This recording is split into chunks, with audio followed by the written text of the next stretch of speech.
மேலும் ஜம்மு காஷ்மீர் விஷயத்தில் இந்தியாவுக்கு முழு ஆதரவை ஆப்கானிஸ்தான் தெரிவித்துள்ளது. ஜம்மு காஷ்மீர் இறையாண்மையில் நாங்கள் இந்தியாவுக்கு ஆதரவாக நிற்போம் என்று இந்திய வெளியுறவுத்துறை அமைச்சர் ஜெய்சங்கரிடம் ஆப்கானிஸ்தான் வெளியுறவுத்துறை அமைச்சர் ஆமீர் கான் முத்தாங்கி தெரிவித்துள்ளார். இதுவும் பாகிஸ்தானை கோபமடைய செய்துள்ளது. தொடர்ச்சியான உள்நாட்டு வன்முறைக்கு இதுவரை பொதுமக்கள் 300 பேர் கொல்லப்பட்டு இருப்பதாகவும் தகவல்கள் தெரிவிக்கின்றன.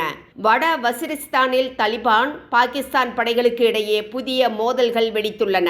கடந்த 12 மணி நேரங்களாக கடுமையான துப்பாக்கிச்சூடு மற்றும் போராட்டங்கள் நடைபெற்று வருகின்றன என தகவல்கள் தெரிவிக்கின்றன. பாகிஸ்தான் பாதுகாப்பு படைகளுக்கும் ஆப்கான் படைகளுக்கும் இடையே பதற்ற நிலை உருவாகியுள்ளது. ஆப்கானிஸ்தான் மற்றும் பாகிஸ்தான் படைகள் 2600 கிலோமீட்டர் நீளமான துரந்த் கோட்டின் பல இடங்களில் கடுமையான துப்பாக்கிச் சூட்டில் ஈடுபட்டுள்ளன.